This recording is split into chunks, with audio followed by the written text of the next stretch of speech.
What's up, guys? On the Fly is back again tonight, and another great country music artist from Brickshore Media. Nicole has sent me another one over here. With me tonight is Mr. Mark Taylor. How you doing, Mr. Taylor? I'm great. How are you, Stevie?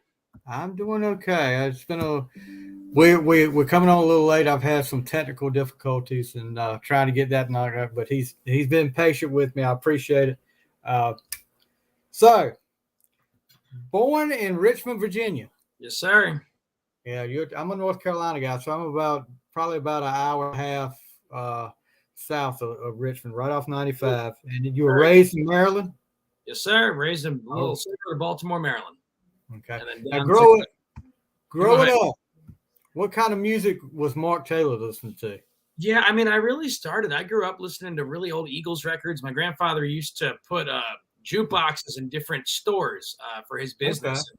We had a bunch of them sitting in the basement, so I'd go through the original 45s and, pull out all the old Queen stuff and Eagles and Billy Joel, and that was kind of me growing up. And after a while, it turned to Brooks and Dunn and Garth and George Strait and all that kind of stuff. And now we're here. But yeah, it was cool because I still love that classic rock stuff. I played in a ton of classic rock cover bands for years throughout high school and college and whatnot. But yeah, that was kind of me growing up. Yeah, the Eagles, as a kid, the Eagles, that was when I was a kid, that was when they were in their heyday. And I was not, I was diehard Kiss fan and Yeah. Eagles, but the older I got, the more I appreciate Eagles. Turned out to be a big Eagles fan. So talk about your influences. What was some of the influences you had in your music?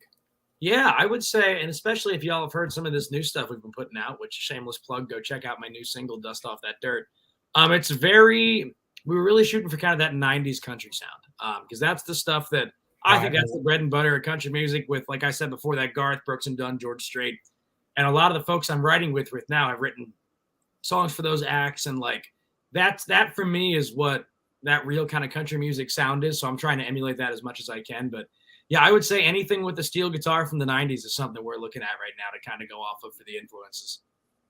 So when did you start with music? When did you pick up a guitar? When did you start singing?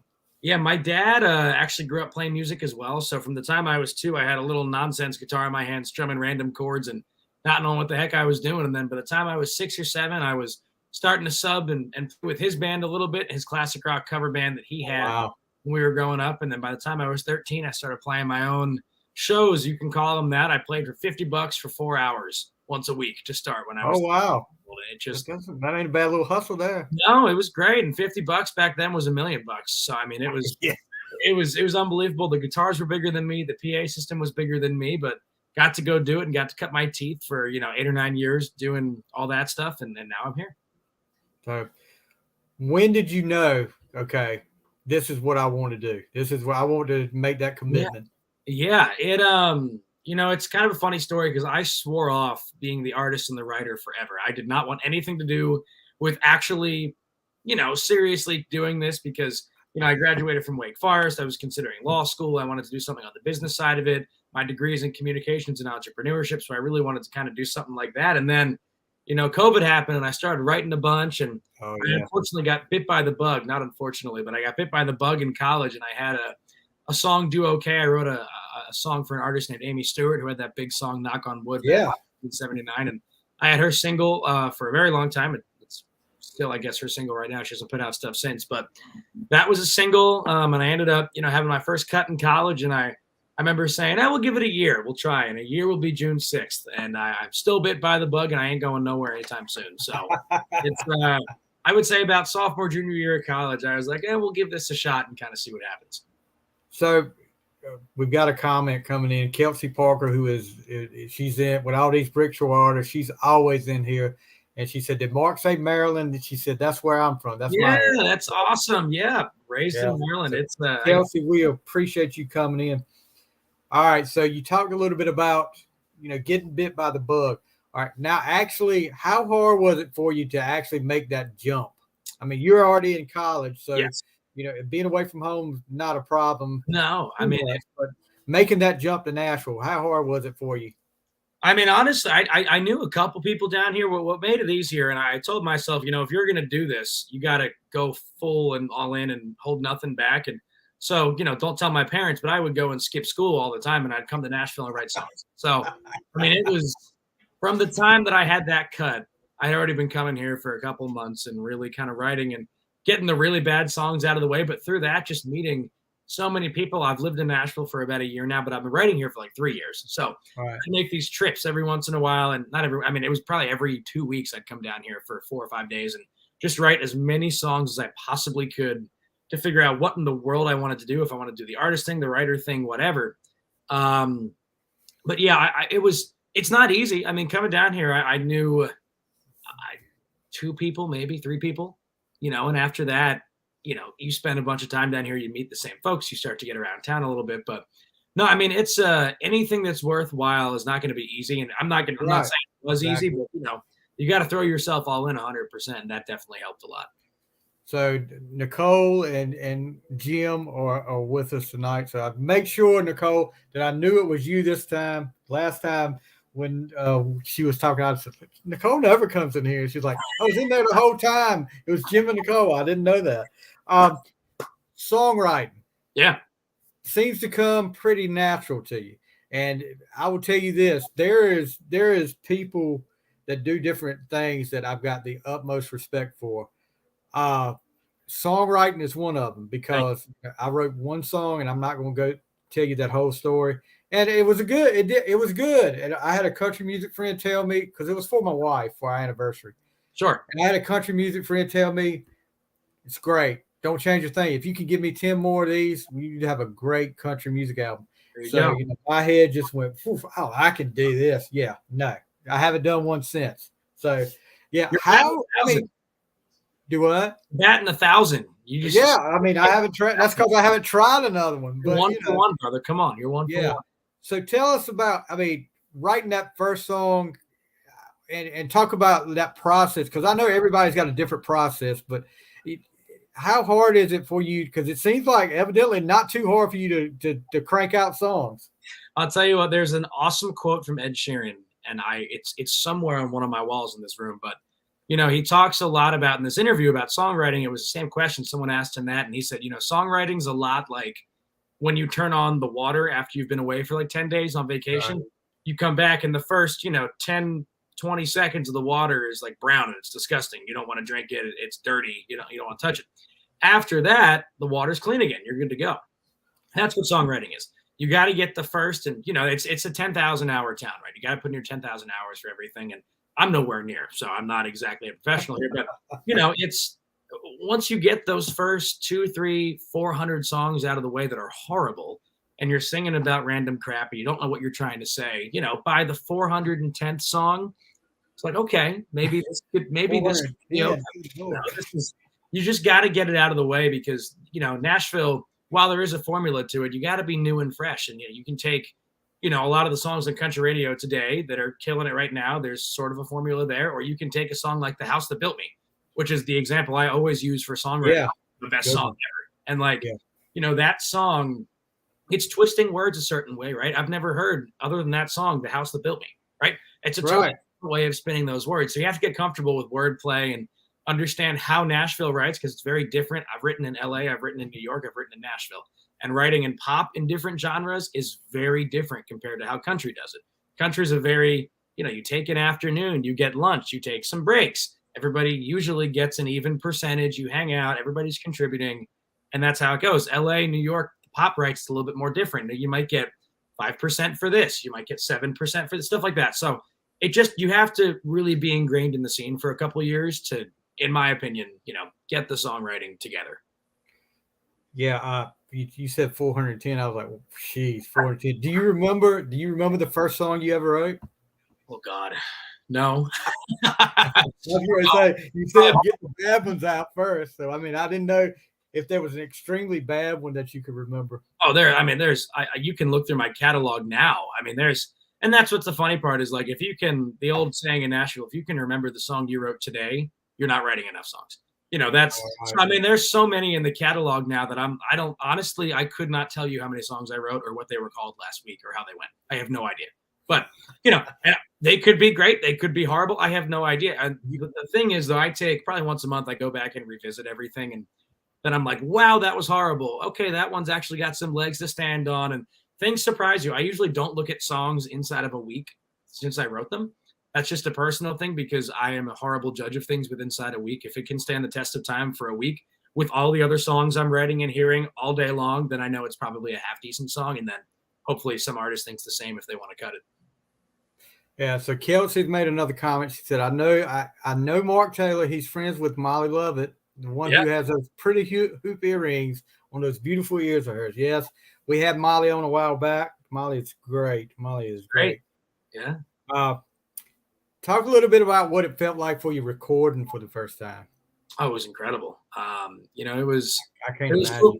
Yeah, I mean, I've gotten to do a lot of different records. Literally from the time I was a kid, just because I grew up not in the music industry, but around it so much that it's so easy to go hop on in a studio, a friend's studio, something like that, and go lay down some tracks, and you have something to put out. But of late, it's been incredible. Of late, with Leland Grant, my producer right now, he's been unbelievable, and the people we have playing on these records is just so cool, and just getting to see it from the really professional side of things. Not that it wasn't professional before, but like you're in the studio, and the guys that are playing on my records right now, it's like, oh wow, you play drums for Kenny Chesney, you played on that Taylor record, you did this, you're Brooks and Dunn's, like it. And I'm not exaggerating. That's the funny part. You walk in the studio and I'm like, whoa, this is crazy. So, having that experience and getting to watch those guys play is just a different. I mean, I play guitar. Those guys play guitar. I mean, that's like they really know what they're doing. It's really cool to see, and it humbles you as a musician. It's got to be surreal to be in there with like those guys to be able to do that. Touring. Now, you've done some tours, and you've opened up for a wide variety of people. I mean, just among the names, Big and Rich, Brian White, and then Wiz Khalifa. Yeah. How did that come about? It was a total last-minute thing at my college, which was hilarious. They had Wiz coming in, and a couple days before, they were like, oh, my God, we forgot to get an opener. Can you come out? And I was like, it's going to be a very different show. And I opened solo acoustic. It was hilarious. But no, we've been very fortunate over the last couple of years. Throughout college, I got the great experience of going out and doing the Big and Rich stuff, and getting to go play with those people and getting to talk to them and learn what they've done to be successful. And I was very blessed from a young age to be able to play so many shows. I've probably played 1,400 shows is my guesstimate. It's probably more at this point. Wow. I've been very fortunate to play a ton, to get to meet a lot of cool people. And like this year alone, we're on festival bills with folks like John Party, Zach Brown, Dan and Shay, Russell Dickerson, Ernest, Billy Currington, all those guys. So we're doing a bunch of big festivals. We just booked 3 more festivals today. We've been very fortunate, and I'm so, I feel so grateful to have gotten to have that opportunity, because it's a different mindset, walking out on that stage in front of, more than 10 people. And, you got to walk out there, and it's not a bar gig anymore. This ain't, it's a step up, and you're working with big people, and it definitely, pressure builds diamonds. But no, I feel so fortunate, and we've had a good run at it so far. Hope it continues. Yeah, you're getting ready to head to Key West, right? Tomorrow morning, and I think we leave the house at 5. So we're flying down tomorrow morning to go play Key West, and it's going to be great. That whole festival is so cool, and it's honestly my first time, and I've gotten to read and see so much about it, and getting to go down and play my cuts is going to be really fun, and I'm very excited. Now, you talked a little bit earlier about COVID, and that's a bad word for a lot of people.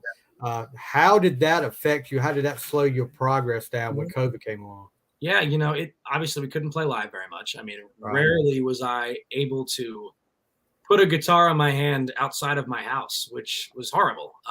We kind of made the most of it, though. Folks kind of rallied, and I ended up doing this really fun, like, online concert series on Friday nights on Facebook. And we had 40,000 people tuning in. It was nuts. Like, it was really, really big event. My neighborhood, actually, it was funny. The way my parents' house is set up, the windows to the little room I was using as a studio faced the front lawns, and there were these really big windows. So we'd open up the windows, and the neighbors would all sit socially distanced on my front lawn. Oh, and wow. Big speaker system outside, and I'd do the concert live.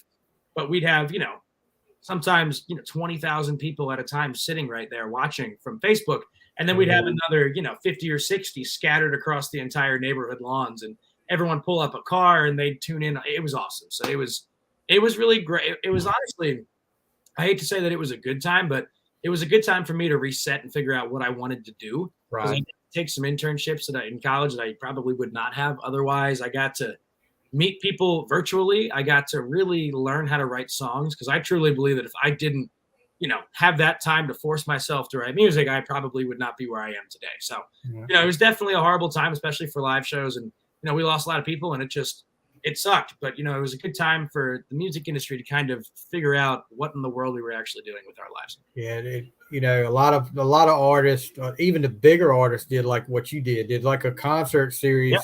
streaming. I mean, because they had nothing else to do. They wanted to keep the fan base going.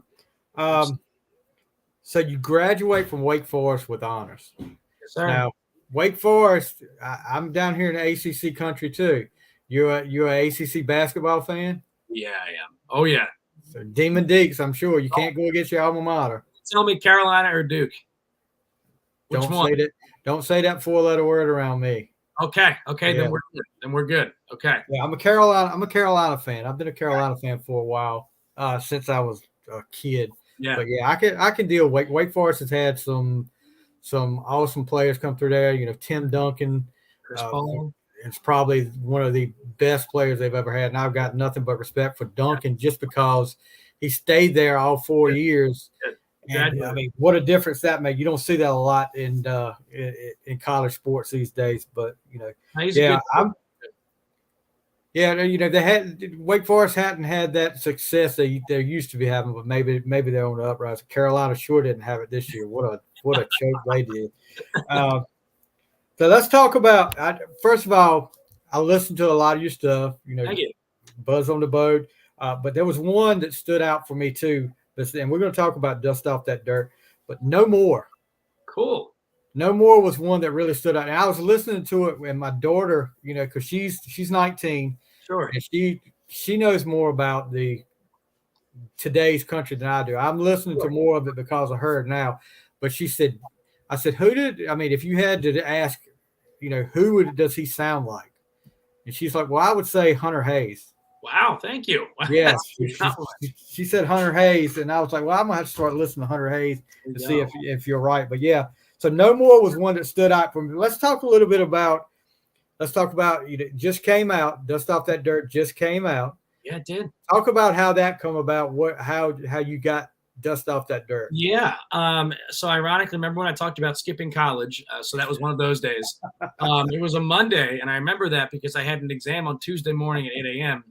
And I was this close to missing that exam because I was skirting right back because we wrote this song. And it was a buddy of mine, Dan Harrison, did not think we were writing that day. He called me last minute. We had never written together. He was like, hey, come by the house, see if we get something. So I hop over there and we start writing this song. And he was like, I got this idea called Dust Off That Dirt. I don't know what to do with it. My big focus with the music industry for me and my band and my team is the live show. I am the biggest live show proponent you will ever meet in your life. Everything we do is focused around the live show. Because for me, that's how you pull people in. You can post whatever the heck you want on TikTok, Facebook, Instagram, whatever. If people come to your live show and have a good time, they're fans forever. So that's what I always wanted. And I told Dan, I said, I really want a single. I want something that's going to be kick-ass on stage that we can open or close the show with, and it's just rocking the whole time. We wrote that in about an hour, which was hilarious. And pretty much what you hear on the record is, the lyrics we had that day and the melody we had that day, we changed very little. But yeah, that song, it's just about going out to the country, having a good time. And we tried to get a little bit of that like early Al Dean side of things with some George Strait and some Garth and some Brooks. Yeah, you can definitely hear a lot of different influences in there. I appreciate it. But yeah, it's such a fun song. It's been streaming out the wazoo the last 4 days. It's been nuts. I can tell. It's been great. I am so fortunate that song's out in the world. We've been sitting on that for about a year and a half now. So grateful that one's finally out. But yeah, I'm just super excited to hopefully see where it keeps going. And it's been really cool to play live. The fans love it. Yeah, definitely.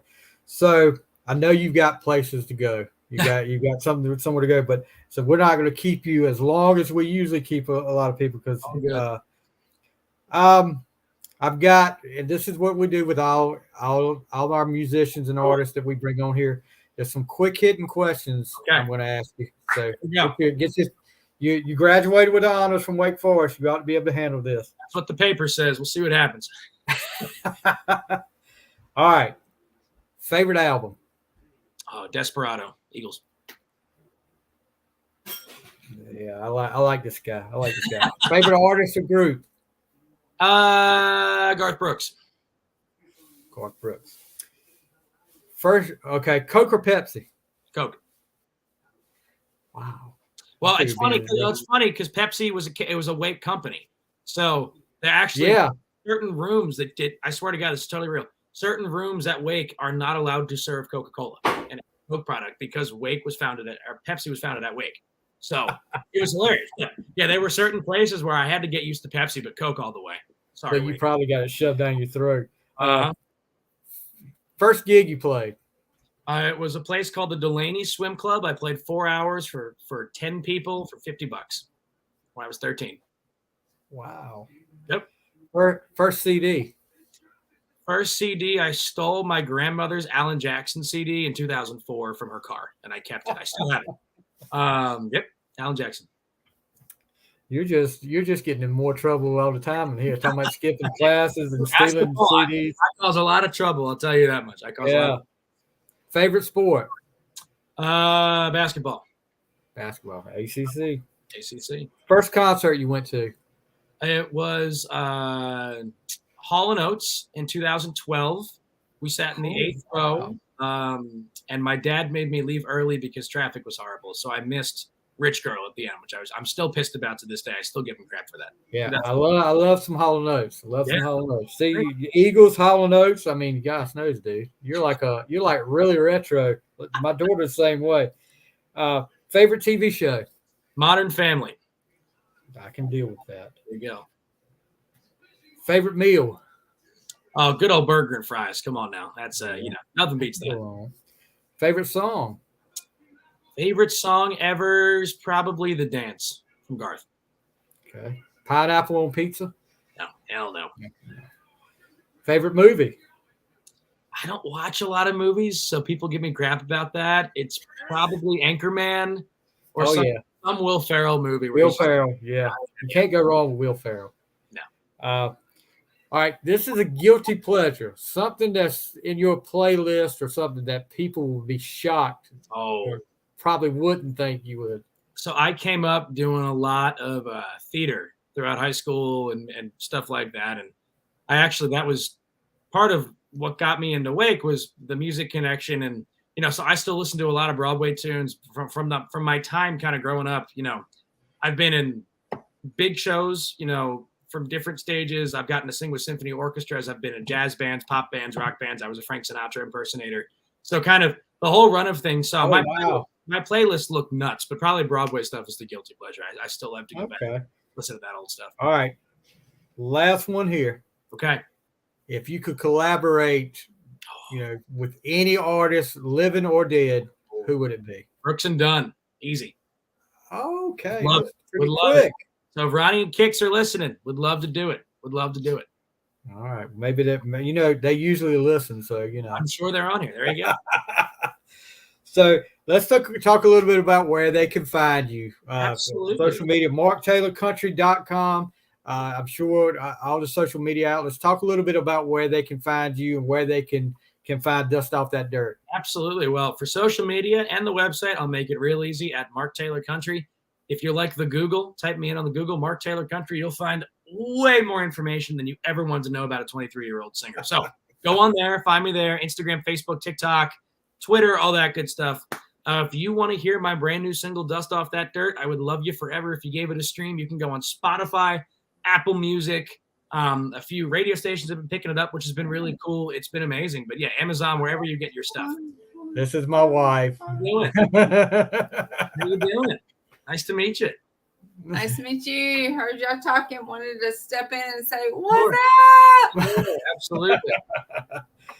So talk a little. Now you got some shows coming up. You got a tour coming up, starting at this week. Actually. Yeah, it's been nuts. I mean, we're doing Key West. We got all these big shows coming up. So the really big ones, I'm looking forward to start. Right now, honestly. But the big notable ones are June 17th. We're up with Russell Dickerson in New York for Frog Fest. It's going to be amazing. Russell Dickerson, Gloriana, us, and a bunch of other really talented acts. June 22nd, we're out at Country Fest with John Party, Zach Brown, Dan and Shay, and 50 other musicians. Wow. That's going to be great. June 30th, it's myself and Bryce Long. And if you don't know Bryce Long, he wrote songs like Heartache on the Dance Floor, She Ain't In It, Nothing On But the Radio, all these huge songs. We're playing down in Maryland. And then there's so many other tour dates. There's like 60 something left this year. Yeah, so you got a bunch of them. I saw you were coming. The closest you come to me is about 2.5 hours. Where are you? Yeah, I'm in a little town. Believe it or not, I love to look on your hometown. How many people lived? What was the population of your hometown? You remember? A couple thousand. Wasn't huge. It wasn't big, but it wasn't small. It was probably okay. You call that wasn't big. I live in a town in eastern North Carolina, and the population is 95. Well, we've got a stoplight, we've got a country club, a golf course, we've got a private school. That's perfect. It's awesome. Quiet. I love it. I've lived here all my life. Amazing. But, yeah, and our biggest claim to fame, Chris Daughtry, he grew up here. So yeah, that's amazing. Okay, Kelsey's saying Mark has something in common with me. Burgers and fries are yummy. I want to know if Mark always orders on the menu. Always. So,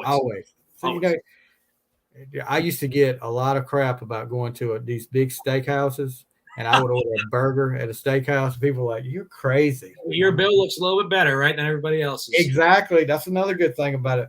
Exactly. Well, look, dude, we're not going to keep you. I know you got places to be, and you got a busy day tomorrow. But thank you so much for coming on. We really appreciate it. Good luck. We'll definitely be keeping up with you. Anytime you want to come back on and talk about some new stuff, that's good. Open invitation. Absolutely. You're the man. Thank you so much. And I appreciate y'all listening at home, and catch us on the road. It's going to be a hell of a summer. You guys make sure you go and stream, dust off that dirt, and follow Mark Taylor. Keep an eye on him. He's going to do some big things, guys. Oh, thank you. All right, man. Have a good one. Good luck to you. We'll see you guys next time on The Fly.